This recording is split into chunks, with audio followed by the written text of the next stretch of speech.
Welcome back to Talkin Shop with ShopSabre. I'm Brandon, back with Nick. What are we on? Episode 127? 127. 127. Man, that's awesome. That's a lot. I remember like it was just yesterday. Do you, though? No. We've done a lot of episodes. That's almost 3 years, huh? Pretty close. 2.5 for sure, huh? She did one every week. Yeah. I think that would be right. Let me think back. Yes. I thought you were going to like flashback to episode 1 and say what it was. That would have been cool, but I don't have that technology. I just have a cool button that made chimes like I was thinking about it. It's been a good ride so far, but last week we had a pretty good episode. But this week I want to talk a little bit more about that tribal knowledge. You and I talked about it a little bit last week, kind of dabbled in it, if you will, and but we kind of, I used that phrase, tribal knowledge will kill the village, right? And it's really about not being able to expand your company and expand, your capabilities if it's really all held internally into one place. Like if the vast majority of your company can't learn from each other, then you don't really grow. No, you're definitely kind of stuck in the mud, not moving forward. And I think really you can apply it to anything. I mean, obviously, as you guys know, I coach hockey, and it's the same thing with like a hockey team. If you have one player that you depend on all the time, like you're probably not going to go very far. You might win some games, when they're having stud games, but the reality is like you need the whole team to work together cohesively for you to win. I mean, you can win a game here and there, but you're not going to really go out and probably dominate a season by having one good player. No, it's pretty easy for a team to focus on that one guy and take him out of the mix. And yeah. If you have nobody else that can step up and score some goals or do whatever it needs to be successful, you're not going to do much. You like that? You like that? Kind of like that. I wish he wasn't hurt. I know, me too. Actually, but I was thinking about it. Like you can kind of look at it from a football standpoint. Like the Vikings are a perfect example. Like prior to JJ getting hurt, the offense kind of ran through JJ. Yep. Like everything went to JJ. If you took JJ out of the game, you could hurt the team pretty significantly. Then Addison steps up, and it's forced these other guys to become involved in the offense. And now, like, we're going to get JJ back, and it's like, man, we're going to be pretty explosive because you can't, like, double team everybody. Yeah, it's crazy because, like, the last 2 or 3 weeks when he was out, the offense almost seemed better. Not saying they're a better team without Jefferson, but, like, everybody kind of stepped up. What forced they them had to play better. Correct. They and that's what I was going to say. On I think that's the difference in, like, sports. And, like, when you look at, like, good teams versus mediocre teams. Yep. Mediocre teams depend on that one player, and everybody else kind of like, that person's going to carry us. But, like, when you get to a good team, as you said, like, everybody else stepped up, realized nobody's out here to do it except for us. Yep. It also, like you said, it kind of takes away the defense's, like, option, right? Like, we know they're going here. Like, where are they going to go? Like, they could go to T-Hawk. They can go to, Addison. There's so many. I was going to say the run game, but that thing's a joke right now. So they can't really go there. But then now, you bring in Dobbs and kind of throw him into the ring there, and dude can scramble. It's another variable, right? You don't know whether he's going to throw or he's going to take off. I mean, there was a lot of plays on Sunday where it seemed like, he's just going to fling it to somebody, and all of a sudden he's like spinning away from somebody and he runs for 20 yards. Like, we haven't had that since Dante Culpepper? Yeah. This is Sports Talk with Nick and Brandon. Yeah, right. No, but I mean, it's a good example. It correlates. Yeah. And that's what I wanted to make sure we pointed out is that you look at it in real world scenarios. And the reason I say that is because I know there's a large majority of our viewers that have said they're big into sports. So when I relate it to that, it kind of puts it in retrospect of like what we're talking about. But now look at it from a business perspective. Do you have that one employee on your team that you kind of run everything through, right? Your offense, right? You run everything through it, or your defense, right? Whatever you guys do, you run it through them, and when something goes wrong, that one guy solves the problem for you, right? So he's your defense. Yeah. Or when you need a big play, right? You guys need something to happen. You strict deadlines. Hey, we need this to turn out really great. Do you hand it to one person? Because more than likely, you're setting your business up similarly to what we're describing in a football team, where that tribal knowledge runs through that one person, right? Maybe that one person, Dave knows how to do it all. Oh, man, when Dave's here, man, he can do it. But then Dave's out sick. Then does everything just stop for the Or day? Dave- like, what do you yeah, do? Like, Dave you goes can't on just shut it- vacation. You can't just shut it down. Well, they can. That's the problem. Like, there's companies I know out there. I know for a fact there's people out there that do not work the same when their top guys are out. Right, and that was kind of my point. Like, you can't just shut it down because Dave's gone. You need to figure out how to keep going. So, what are you going to do? Yeah, because the companies that do shut it down or do have to idle it back, if you will, right? Because Dave's not around. Like, oh, we'll have to do that when Dave gets back. Oh, we'll have to do this when Dave gets here. Or what, whatever. You probably stunt the growth of your company, in all honesty. For sure. And that goes back to kind of where we're at is that, you can kind of go through the processes daily, right? There's a routine that you guys do. But, having that tribal knowledge, it really kills the village or your company in a way because you have to talk about, like, you can hire a specific craftsman, right? You can go out and hire somebody with the set of skills that you have, but you're dependent on their skills now. Yep. And I think that's the difference in today's business versus business 10 years ago. 10 years ago, you were looking for that craftsman and, people really were out there searching for that one person who could do it all. Nowadays, people have adapted to technology. Whether it's software, whether it's machines, tools, whatever they're buying things that allow standard employees, right? And I don't mean standard like a bad thing, but like people who don't necessarily have this highly skilled feature, they don't have the craftsmanship that somebody who's done it for 40 years has done. But they don't need it. They need to have like the good work ethic. They need to show up every day, work hard, and when you have things in place that they can kind of run like a machine or like Correct. you said, software.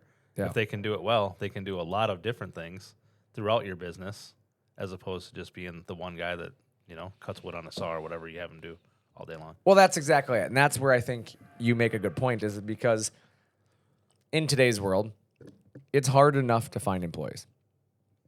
But when you find an employee that's willing to show up every day and put forth the effort and they really want to grow with your company, right?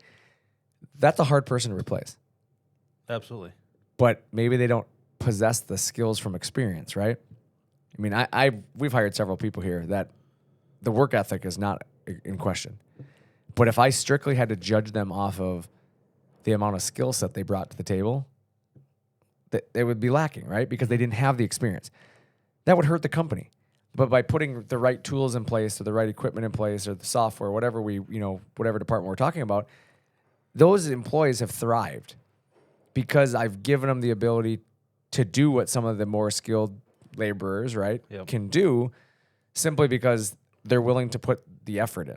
They're willing to learn. They're willing to, go forth and do this. And you can't always, like, perfect example here, like me and my dad always joke about it. Like we started, my dad, I shouldn't say we, my dad started ShopSabre. And he always jokes he's like, I can't cut a straight line to save my butt.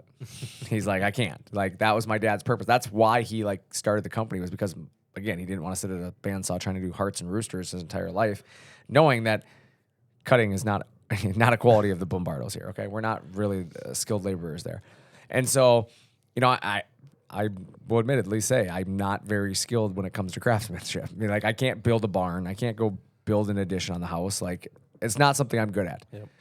But I can run technology, and being able to create projects, and I've done many projects over the years for my wife, and those projects have been completed by using the technology around me. And that's what I think you have to look at in your business is like, how many good employees do you have that are struggling simply because they just don't have the capabilities to do what they want to do? Yep. Right? Well, I think that goes back to what we've talked about before. Like people need to be willing to adapt to the technology and move forward, Right. instead of being stuck in the past and doing things the old way or whatever they're doing. I 100% agree with you. Like, I've said it many times at trade shows. It seems to come up more often at trade shows for some reason. But like, we'll have people walk in, they'll walk in by the booth, and I'll be talking to them. I'm a chatty person. People walk by, I say hi, and I've said stuff to people like, "Hey, you know what? You looking at CNC machines?" And I've heard some people over the years say, "Well, no, I do everything by hand. I'm a hand craftsman. I don't use equipment." And I've always asked, why is that? Well, that's the way my grandfather did it. I hear that answer a lot. And I'm like, there's nothing wrong with doing it that way. But I'm going to tell you right now, if your grandpa could have bought that machine, he would have. Heck yeah. Like, he only did it by hand because he couldn't buy a machine at that time. And I don't think it doesn't make you any less of a craftsman by I using agree. the technology to move. I mean, you still have to put in the effort to either draw things or Correct. there's more things that go involved in just cutting it. You have to, finish the product itself. So it doesn't make you any less. It's more pride, I think. Yeah. Like you said, it doesn't make you less of a product. I mean, at the end of the day, just being honest, I've never walked into my friend's house and been like, that end table you got there is pretty nice. How was that made? Yeah, right. I don't care. At the end of the day, it's going to look the same no matter how you got to the end point, right? And it may not. Like you Mostly. said, there may be some, obviously differences between hand craftsmanship and a machine, but the majority of people can't tell the difference. No, not at all. And the majority of, like I said, I do this for a living. I sell equipment, and I've never walked into somebody's house and been like, huh, was that cut on a machine or was that carved by hand? Like, I don't care. Right. I'm like, wow, that's a beautiful table. That table looks beautiful. Yep. And they're like, oh, thanks. We just got it from so-and-so. Like, that's all that the conversation is. Now, I may critique certain cuts in life, like when I see brackets out of metal, I do look at the edge quality. I look at things there and try to figure out, hey, was that cut on a plasma or was this by hand? Like, I'll try to figure it out. But at the end of the day, like, when I bought, as an example, I bought my race car, and I was talking to the guy that was building it. And one of the questions I asked him was, how do you build the race cars? And he kind of took a step back and he kind of looked at me kind of weird, like, what do you mean? I was like, do you use jigs to create your race cars or are they built by hand? And his response was, well, yeah, I have jigs that build all my race cars. I then continued shopping with him. If he would have told me he built that race car by hand, I was going to walk away. Right. And the reason I was going to walk away is when you build it by hand, there's no way that you can replicate the same thing twice. 100%. And my concern as a race car driver was I'm going to crash. Not if, but when. Like, if you drive a race car and you're competitive in any form, you're going to crash eventually. It's going to happen. And when you crash, you need to be able to fix something and put it back to the way it was. If you didn't have a way to tell me how it was, how the heck am I going to put it back to that? Right. So I assume that means you can just go back and say, like, hey, I need to cut this part for the frame or whatever, and you can get the exact duplicate of what was there to begin with. Yeah, what I did is I crashed it this last fall. I crashed it really hard, straightened it close-ish at the racetrack, went out, finished the races, and then I came home and I stripped the car down and I brought it back down to his shop, and we put it on the jig. He found where it was bent, where it wasn't right, cut the frame, and we refabricated the frame where it was bad. And now the car is exactly how it was when it came off the jig day one. So it's like, I know how fast the car was before my crash. Then I crashed it. And I know that now after it's going to be just as fast because everything is back to where it was supposed to be. And from day one. had he not done it that way, you'd have no idea. I have no There idea. would have been no way to fix it. Correct. There'd be no way to guarantee that it got back to the same spot. And that kind of goes back to our tribal knowledge can kill the village, right? Mm-hmm. If it was all tribal knowledge, it was in this guy's head, I'm relying on him being able to remember and do things a certain way. In your business, is that a good way to run your business? Not at all, because there's probably not any way that you can remember exactly how you did certain. I mean, maybe some things, but not all of it. Well, now we've been in business over 2 decades. You think my dad remembers how he did something day one, like to the measurements? Absolutely not. No, not a chance. Like, you can't go back to the day my dad built the first machine and him remember the exact measurements, right? Maybe he's logged it and he's written some stuff down we can go back to. But again, tribal knowledge would kill us in that situation. So over the years, we've documented things and we've created systems and we've done things, created jigs. Here at ShopSabre, we have a lot of jigs that we use for creating frames and things to guarantee that every single machine meets a certain standard. And like in your business, if you're still cutting parts by hand, are you really setting yourself up for success long term?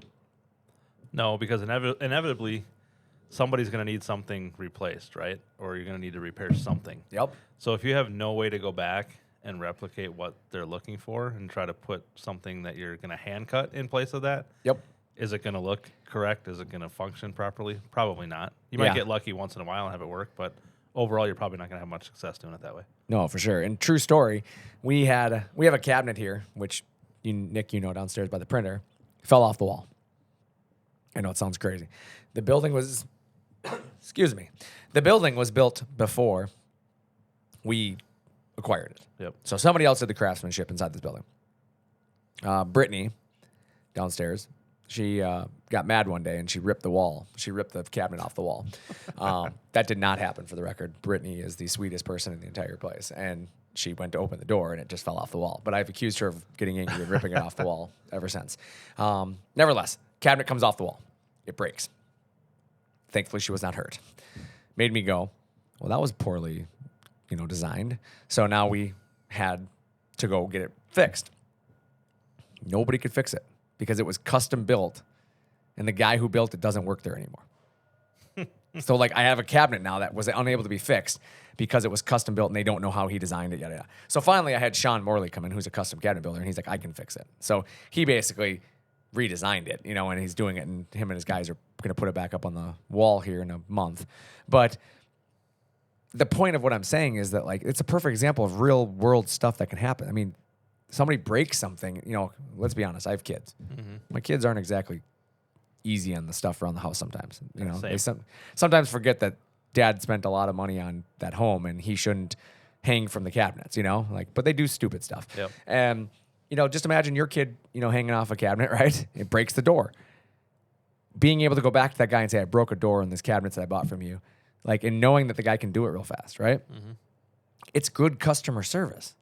If I can call you up and you can fix it, I'm going to keep calling you back up for other things, right? Right. And then if you need something down the line, you need something new or want to add more cabinets to something, correct, you'll go back to that guy, right? Because if something happens, yep, he's going to be there to help you out when you need it. But now say no to the guy. Say, no, I can't fix that cabinet, right? I don't know how. We have to just build a new one. Then you're going to find a guy like Sean Morley who will take care of you. Thank you. Going forward, and you'll use him now. Exactly. And moving forward, who do I call? I'm not going to call the guy who designed the building anymore. Right. I'm now going to call Sean. I'm going to have the guy who actually fixed my problem. Yep. And the sad part is we've sold how many thousands of machines to cabinet makers and woodworkers. And the first call I made was to the guy who actually built the cabinets because he built them. Right. And as soon as he said no to me, then I called somebody who was a customer of ours. Mm-hmm. Right. But I tried to give the guy the business back first. And it's going back to the tribal knowledge. It's because one person doesn't work there anymore, and it's you handcuffed your business. Imagine how many people have been in the same spot as you that have called back to that person needing something or wanting something. He had to told them no, and they've moved on. It's a great way to lose customers, right? Which Correct. Obviously you're not trying to do. Correct. I think as a business owner, if you're sitting here thinking about stuff, this is not just about CNC machines. Think about the software in your business. If you don't have a management software in place that stores your files and the jobs and the customer records, are you setting yourself up for failure? No. Yes, you are actually. Yeah, I was gonna say. You go ahead. Right. Explain this to me. But I think you are. I think you're setting yourself up for failure because again, those records are somewhere, probably in your head, right? Yeah. In the owner's head or the manager's head or somebody there owns this tribal knowledge, and if they quit. Gone. A perfect example is what we do here every day. Think about all the times we have questions from customers or somebody calls in asking them about something. If we didn't have all our sales orders or whatever saved on our computer, we could just easily go pull up somebody's order and be like, oh yeah, this is what you had. This is what we need to take. Can you imagine trying to remember those hundreds and hundreds of orders every month? I did it. Trust me. Man, I did it years ago. Crazy to think. When I started, that was all tribal knowledge, and you'd have to go find a folder and try to find a piece of paper out of a folder. It was just a nightmare.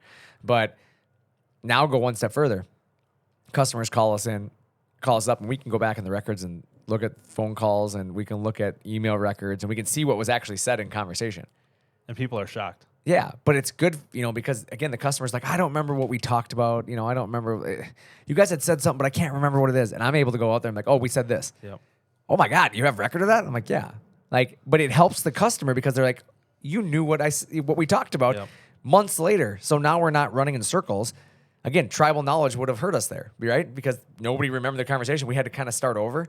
Now we save the customer a bunch of headache and stress and ourselves, and we're all able to move forward and solve the problem. And now they have the confidence going forward that in the future, we're going to know anything and everything that's happened. So and obviously, like any business, we have shortcomings in certain situations where if an employee doesn't use the system, I can't force it. At that point, it's if you didn't use the system, then we're kind of in a bad spot. So we've gotten a lot better as a company over the years using our systems and our technology, but you have to have it first. Absolutely. Before you can train your team, you have to have it. And that's where I think as we're in the end of the year here, and a bunch of, people start to look at like, what do I do with my business? What's the next step with my business? How do I grow? I've heard many companies over the years ask that question. And I get a lot of questions from people in my life that I'm friends with that are like, you know what, my business is doing pretty good, but how do I get it to the next level? And a lot of times I'm like, you have to invest in yourself. I was going to say, it goes back to last week and investing in the right things in the proper places, right? Yep. And it's about getting rid of that tribal knowledge, getting rid of this is the way we do things. This is the way it's always been. Like, you can't have those attitudes. You have to. There was a quote I read the other day that said, if it's scary and amazing, you should do it. For sure. Like, yeah, it's scary to buy a new CNC machine, right? It's scary to buy a new dust collector. It's scary to invest in, a new building. But it's also amazing because think about it. We can, instead of cutting things that took us a day, we can do it in an hour. Instead of having to sweep up all that mess all the time, like, we're going to have little mess remaining. Instead of having to move parts outside and back inside at the end of the day, like, we're going to have all the room we need. Yep. It's scary, right? It's 100% scary because you have all this change, right? It costs me money. Oh my God, what about the overhead? What am I going to do? Man, it's going to be amazing. We can do so much more work. I feel like there's a lot, most of the time, uncomfortable situations you go into that you're kind of afraid to. Yep. Most of the time have a positive outcome in the end if you just allow it to. I think the outcome is dictated on the effort. A lot of people, they go into a mindset, they can't do it, won't do it. It's not going to work. You have to be willing to try. Yeah, and if you go into it with that mindset, like, yeah, you're going to fail. You're going to fail because you want to fail. But you can't be afraid of failure either, though. Because you're not going to succeed 100% of the time. No, and you're going to learn from the failures, I think, right? 100%. Yeah, like, trust me, if you think ShopSabre, everything we've ever touched was a success on day one, like, you're in a wishful thinking, place. Right. My dad failed at many attempts at things. I've failed at many things in my life. I continuously fail. I'd rather fail than not try. For sure. Like, that's my mentality. Like, I'm going to try it. And if I fail, I know it didn't work. What can I do differently? Yep. Now, that being said, you got to be smart about it. Like, I'm not saying hey, I'm going to go spend $1 million today. Right. Like, that might be just foolish. There's a balance between being foolish and, making the right moves. But, like, when you're looking at a business, if you have $10,000, $15,000 in work every single week or every single month that you're knowing that you got booked, right? We always have this work. And you're still doing it by hand. Like, it might be time to invest in something. Yeah, it's going to be scary because now that 10 to 15,000 that you hadn't booked is just there to pay for that tool you bought. But after a few months of doing that work, it's suddenly back to no different than you were before, but you're doing it way easier. Right. And you may be doing $30,000, $40,000, $50,000 a month of work. Correct. Instead of just 15. So you're paying for that machine Correct. over and over and over again. Well, Correct. It's already paid for. ShopSabre.com. Yeah, I mean, I think that's a good point there, though, is a lot of times, and we've talked about it in past episodes, where people, they handcuff their business due to the limitations of the business, right? Yeah. You're limited by the people and what they can accomplish in the amount of time they have. So therefore, you're not going to take on more. You're not going to take on more work. You can't take on more work. Your lead time doesn't allow it, right? Yep. Like, you get that lead time down and that demand goes up. More people want to work with you when they don't have to wait longer. Yeah, and it takes away that fear of failure, right? Because you have people lining up to Correct. give you business. Yeah, You and don't I'm have to worry not saying like you buy the machine the next day, it's like night and day difference. But I mean, if you build it, they come, right? about it. For sure. It's one of those deals where like if you're good enough at business and you've been in business doing what you're doing, and you trust that you're successful in your business, like investing in the right tools, software, people is never a bad thing for your business. You're going to expand. Yeah, and anything you invest in takes some time to pay itself off, right? So a good investment in a good machine is going to eventually pay itself off. Like you said, not right away, Yep. not the next day, not the next week, a few months down the line, of course. We've been in this for over 2 decades now. Do you think my dad started with a 100,000 square foot building and 90 plus employees? No, if I recall, he started in his garage. Right. And that's my point, is like it's stepping stones. Yep. We moved 4 times in 5 years. Like we did. Yeah. We moved buildings 4 times in 5 years. And it was because of the fact that we kept growing. But if my dad had just one day said, I'm not moving again, I'm not going to invest in the next move. Yep. Do you think we'd be where we are today? No, you would have stayed stagnant. We would where you were at some that point, yeah. At some point we would have had to like slow down. Yep. Because we just would have You been get to- outgrowing you're our. at, you're at capacity and Yeah. you can't do anymore, right? Correct. We've outgrown ourselves, and at that point you can't do anything. So it's like you have to think about that from your business. Like if you're sitting there and you're like, man, we had a really good year this year. We had a really good year last year, you know, and you start thinking about the years you've been having, but you haven't really upgraded. How much better could next year be? Right. Like build for the future. Don't build for the past. Don't be happy don't be happy with just where you're at. There's always room for more, right? Well, that's what I've always told, people is there's always room for improvement. And that goes down to the employee level. If you're listening to this and you work for somebody, like what can you do to improve the business? It's not always about the owner having to go out and spend money. Like that's one thing that drives me nuts too, is I hear employees say like, oh, the boss doesn't buy this stuff. Well, what have you done to show him that he needs that stuff? Are you working at capacity? Right. No. No. Yeah, like there's a lot of guys out there that they could work harder. They could use the tools that they already have and achieve more, but they're content with where they're at. And they want you to buy and spend more on something that's going to do more work for them, so they have to do less. Correct. Exactly. And there's a trade-off there, but it's all about ROI, right? Return on investment. If you can show me as an employee, if you buy me this, I'm going to accomplish this much more. That's a win. Yep. But if you just are simply, if you buy me this, I don't have to work harder. Like, well, I'm not here to make you not work. Not the wisest investment I'm on. Yeah. Like if I'm going to do that, I'll just buy a robot then. Right. Like then I don't have to worry about labor at all. Right? There's a trade-off. And I think robots, they're the future. CNC machines are the future. Oh yeah, without a doubt. Or like at the tip of the iceberg, in my opinion. Like the very tippy tip. Yeah, CNC's been around for many years, but I think we're at the tip of it. Like the businesses that are investing in the technology today are going to be so much further along in 10 years. Like I wish we could like fast forward 10 years just for a split second and then come back. Just to see what we're looking at. Yeah. Yeah. Because like I think like with the power of AI, some of the stuff that's really, being invented right now, like the CAD software, the development in the hard part of CNC is going to be so easy in 10 years that anybody's going to be able to do it. And all the people that are willing to actually do it right now are the ones that are going to succeed. The ones that want to sit back and be like, oh, all of this stuff is silly. We don't need all this stuff. Correct. We don't need to do that. Well, you're going to be 10 years behind once it, 10 you know what I years. mean? Like Yeah. once it all is to where it's going to be, the people that stood back and watched are going to be the same people that now are trying to catch up to what happened 10 years ago. Well, that's exactly it. And and I know people are like, well, it's going to be easier in 10 years, so I won't have to catch up. No, if you don't know how it's supposed to work, you won't know if it's working wrong. You got to be there from the beginning and watch it all evolve to where I it feel is, like right? you do. To really get the full, those who come through the process tend to be more successful. For sure. An example of that is as a CNC manufacturer.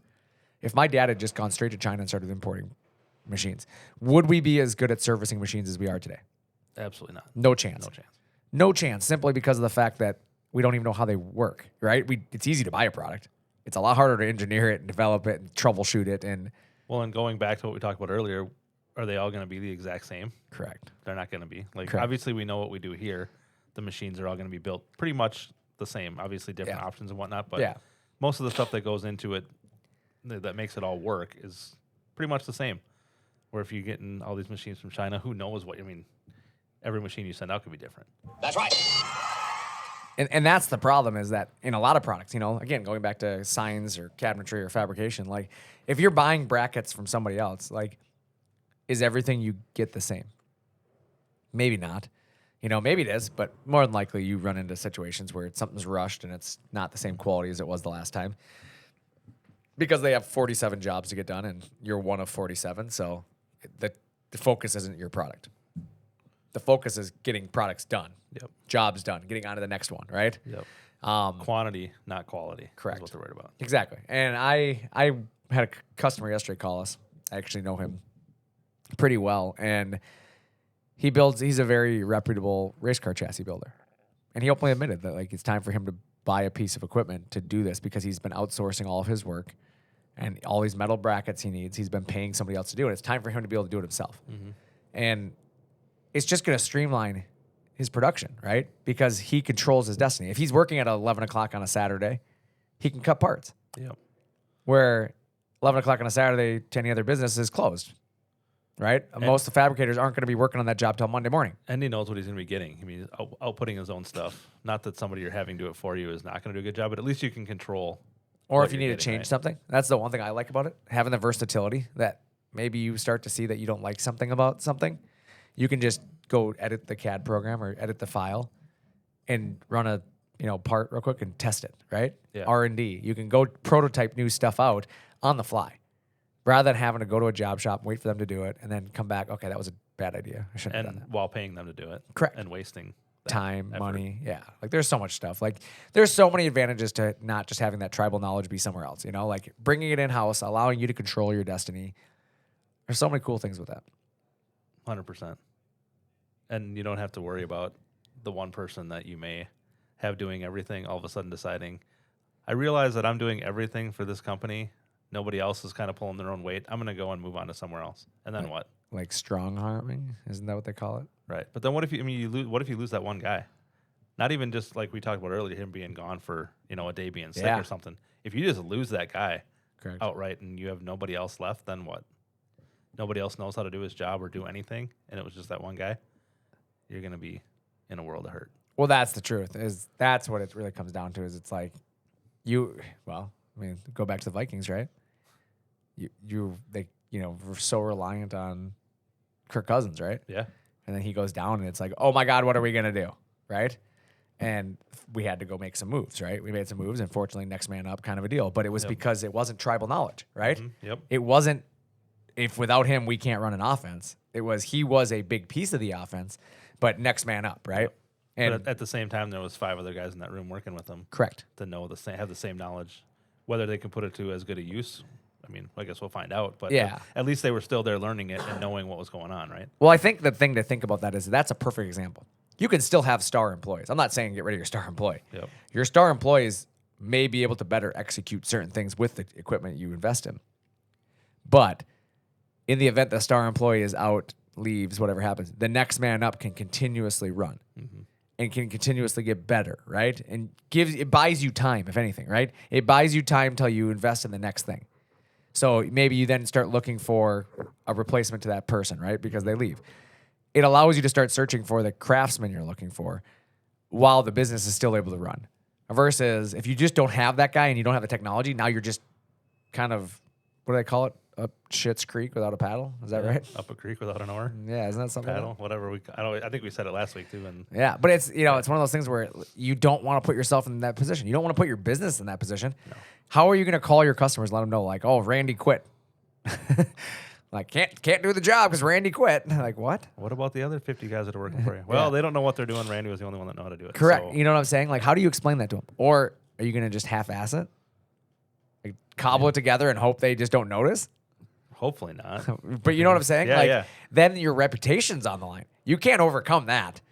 Yeah, you cobble it together. You got it out the door because you took the money on the job, and now it doesn't work. No, and Or it looks like crap. and somebody sees that project and asks the person who did it so that they know who not to use because it looks terrible. Exactly. They may not tell that person that it looks terrible, but they're going to ask them. Sounds like a certain photography who did. photo session we talked about a couple weeks ago. Oh yeah, I mean, it's the same remember that. thing. Yeah, You same don't thing, put your yeah. brand on something you 100%. don't approve, right? And having technology and having things in your business that help bring your standards up, like it all makes you a better company. absolutely. Like I don't put ShopSabre's logo on stuff that's not ShopSabre, right? Like if we don't build it, and I'm not putting our name on it. Like I'll sell it under their name, Yeah. which you see it. I mean, ShopSabre's done that. We've sold other people's products, but we're not going to claim it to be ours if we didn't build it because I don't want something to go wrong and then them be like, well, you built this thing. Right. No. No, we did not. Let's not do that. I've had things built for us, but I will always give you the name of the manufacturer. I will, like I don't have any reason not to talk about certain things there. And in your business, you got to think about that as you kind of grow your business and you move to that next level of whatever you do. Maybe you're a fabricator and you have a plasma table, right? And you start to think about the fabrication side of your business, and it's like, do I want to put my name on somebody else's work? I'm a fabrication shop, but I'm paying another fabricator to cut parts. Right. Do I really want to do that? No. Because the reason my customer came to me was likely because of me, right? Yeah. A lot of these fabrication shops, they get their business because of their quality of work.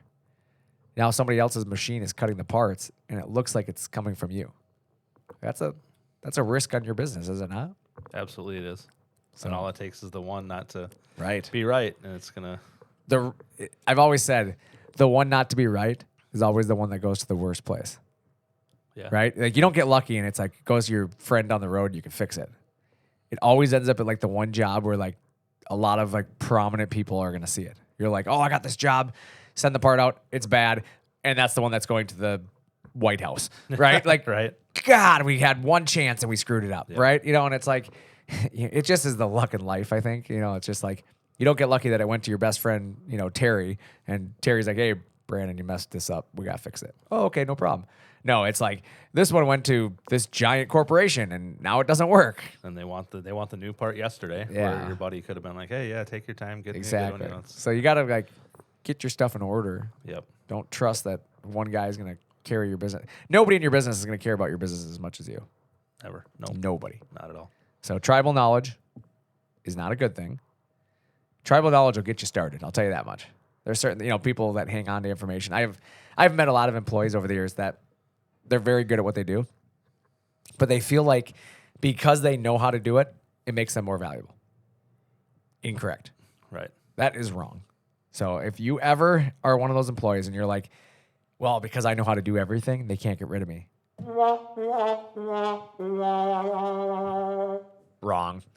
The reality is a good manager should recognize that and work on removing that from the company. For sure. Like, because otherwise you're going to handicap your company.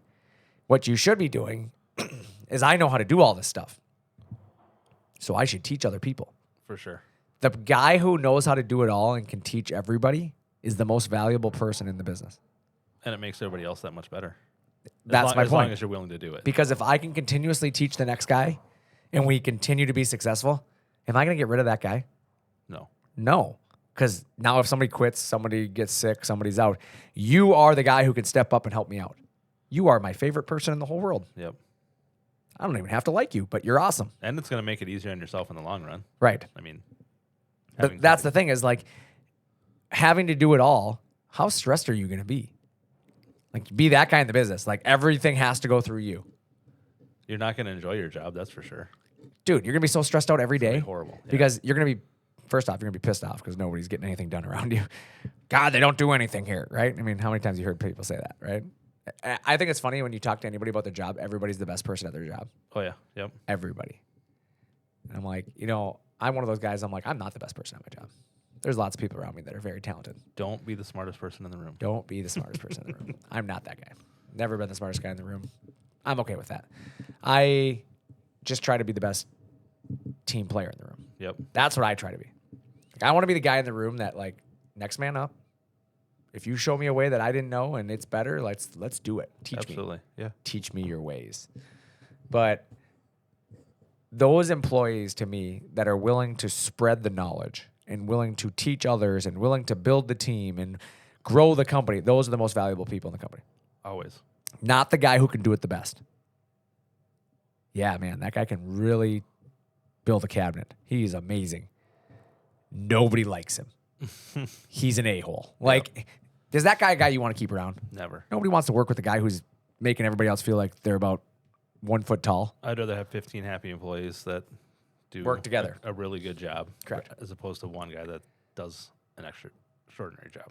Exactly. I agree with you 100% there. Like, I will take 15 goods over one excellent. 100%. Not because the good isn't, you know, or the excellent isn't great. It's because one excellent doesn't multiply. Not at all. I can get so much more done with 5 good or 15 good. I mean, the attitude, the positivity Yep. of that group of people is going to spread to everyone else and be it's going to be the vibe and the attitude you have around your place is what you want, right? You Yeah. don't want to have the one bad apple spoiling the... Exactly. What do they say in gardening? You have to get rid of the weed or rid of the, what do they call it? What kills the plants? Pesticides? Yes, that's it. The pesticide. I don't know. I wasn't sure where you were There, going. no, or but what like, to when say. you're gardening, when you think about that, like if you have something Yeah. that's invasive, like Yep. you have to get rid of that, right? You don't want that to spread. Yeah, you might have really good growth everywhere else, but you have one invasive species. Like, yeah, that's not a good thing. No. Like it's gonna take over. It takes over. Those are the ones that spread quicker than. Correct. So you have to good. get rid of that, and even though it looks the healthiest, right? Yeah. You have to get rid of it. And it's one of those things where, you got to be smart about your business. Business owners, managers, people out there listening right now, like you really got to start thinking. I mean, it's the end of the year. 2023 is done. Like at this point, your year is set. Yep. Right? If you haven't put the work in this year, your year is set. Like at the end of the day, you might be able to make up some work over the next few weeks but really the work you've put in the first 11 months of the year is going to determine the next 60 days. It's really not going to change because today you decided like, oh man, our year isn't very good. We got to change stuff. Yeah. You might get lucky. But really at this point, you need to be looking towards 2024. Yep. What are we going to do to make the next year a better year? I would add a ShopSabre CNC. I mean, I don't disagree with that. But No, I mean you need to plan out your attack mode, right? And attack, I like that, attack mode. figure out what you're going to invest in going into next year, or figure out what you're going to work on going into next year to make things better. If you're worried about how the first 10 months of this year went, or you're not happy with how, you're going to need to figure out a change for next year, right? Whoa, Sounded like they just dropped a piece of metal. sure did. Sounded loud. But I mean, if that's what you're talking about, like people that have, had a decent 2023 or not what they thought could be Yeah. as good, what do you need to change? What do you need to do going into next year? to What's be the more definition successful? of insanity? Doing the same thing over and over and never changing. No. Doing the same thing over and over and expecting different results. That's close. You were close. But that's the thing is if you did the same thing this year as you did last year, and you're like, man, we didn't really grow much. Did you expect to? What were you expecting to cause the change? If you You didn't have to do something different. do something to cause that change, right? Right. You have to continue to grow. You have to step outside your comfort zone. Stop allowing tribal knowledge and the way we used to do it and the way we've always done it to control the future of your company. You have to get better. Be willing to change. Be willing to be uncomfortable. Be willing to critique yourself. Yeah. I send out a survey to every customer that has a ShopSabre that we work with to find out what they think of how we did. It's uncomfortable sometimes, right? Because you're expecting, I expect to hear the negative sometimes. But even if 9 out of 10 are good, that one that's bad is going to help you in the long run. Dude, I'm the one person on the internet that is willing to always put my name out there. Like, I get blasted. I've got blasted on forums. People talk about me. Like, not everybody likes me. Like, it happens. But I've never been a shy to, on the internet, say, call me. I'm not afraid for somebody to ever call my desk. Like, call me. Because if you're upset or you're unhappy, like, I want to take the call. Doesn't mean I'm going to believe that you're right all the time and that I'm going to change everything you say. No. There's a lot of people out there that sometimes just want to make you feel like you're 1 foot tall and that they're better than you. Mm-hmm. I'm okay with that. You could be better than me. But sometimes these calls bring legitimate things to think about. And then I can learn and get better and change who I am sometimes and change the way I act around certain things. And it's a thing that I've had to do over the course of my life. I mean, when I started at ShopSabre, I was 12 years old. Like, think about that. Yeah. I was a 12-year-old in business, right? I was working with my dad at 12 years old. Do you think I had the maturity and the understanding of where I needed to be in business? Not even a little bit. Okay. Do you think at 18 I knew it? Probably a little more. Do you think I knew anything at 21? Maybe a little more. But the point is like, You're always learning. remember what you were at 21 years old. A punk kid. That Yeah, didn't care. exactly. Like, I had an attitude. And I think it's funny because, like, there's people out there that do say things about me. They're like, oh, man, back in this year, I didn't like him, blah, blah. I'm like, I was 21 years old. Doesn't surprise me you didn't like me. You were a business owner, and I was a 21-year-old kid who didn't know anything in the world. Like, but thought he knew everything. but thought he knew everything. Exactly. Like, it's taken some time for me to get, like, it's a work in progress. I've had to learn. I'm not perfect. But I've said, like, over the years, like, if you hold people accountable for what they did 10, 20 years ago, that's your decision. Like, obviously, you can hold that against people, right? Or against your company. 20 years ago, this is the way it was. 20 years ago, they said this. 20 years ago, my grandfather said this is the way we build things. However, That's fine. But the business has changed in 20 years. Right. Like, the world has changed. You've changed. Like, there's so many things in life that have changed in 20 years. Like, it's time to look at the future. You have to be willing to acknowledge that people change and people learn from things they've done in the past or mistakes that they've made. Everybody does it. But We all even make from a mistakes. business standpoint, Sure. yeah, it's like, you've made mistakes, right? Yeah. Every business owner makes mistakes. There's things I look back at, I'm like, man, I should have done that differently. But if I sat there and dwelled over what I should have done differently 20 years ago, probably wouldn't have grown to the level we are. No, you got to move on. Move on, yeah. Trust me, Jim fired me 3 times. Like, it's a perfect example. Like, if he had just dwelled over the fact that he had to get rid of me one time, like, I wouldn't be here right now. Right. Like, and that's the same with, like, we have employees here that work for us that have been here previously, left the job, then came back. If we held that against them because they left, like, we would have not gotten some really good employees back. Right. We have some really good employees out there that I'm really glad came back to us, but it's like they felt like they could find a better opportunity, right? So they went and took it. And then sometimes we learn in life, the grass isn't always greener, right? Or better. And I think it speaks to, what ShopSabre as a company is too, that somebody's willing to come back, right? You Correct. can't just say it's one person being willing to leave and then come back. It's also, they made the choice to come back to a good company. Correct. Yeah, I mean, and to be honest with you, like I said, some of that is just simply you grow too, right? So they left, they learned skills that they didn't have when they were here previously. We grew as a company. We were able to offer positions that we didn't have when they were here previously. Sometimes it just works that things come back together at the right time. And the same can be said for your business. Like, yeah, maybe you looked at a CNC machine 10 years ago and it wasn't the right time for your business, but that doesn't mean like you never go back and look at it again, right? Yeah. You go back and look at things. Like, maybe you looked at the software that you were going to buy and 10 years ago it didn't make sense for your business. Maybe it's time to revisit that idea. You're in a different position now. Maybe it was 3 years ago. You looked at, oh man, we're going to buy that cabinet software. I mean, I looked at Mosaic. That's not for our company. When did you look at it? 3 years ago. In 3 years, a lot's changed. The software's a lot easier. Right? Oh, we looked at KCD. Oh, we looked at Vectric. Oh, we looked at, Fusion 360. Just because you looked at it in the past doesn't mean that software doesn't fit your company today. And it doesn't necessarily have to even be years. I mean, look how much things have changed here in the last few months. Yeah. With different things that have changed on machines or been added to machines. Yeah. I mean, it's a matter of months sometimes that it can make huge changes in your Agreed. business. Yeah, agreed. There's a lot of opportunity in this world, I think, for growth. And if you're not willing to look for growth or look for where you're going, like, I don't know if you're going to grow to the level that you want to be, And sometimes people are okay with that, just staying stagnant where they're at, and that's fine. It's called a lifestyle business. Once you get that lifestyle and you just want to maintain, like, you might not want to grow. That's okay. But a lot of people, they're set out to grow and get bigger. So, yeah, I kind of rambled enough today, but I feel like we accomplished a lot today with the tribal knowledge killing the village. Absolutely. It was good.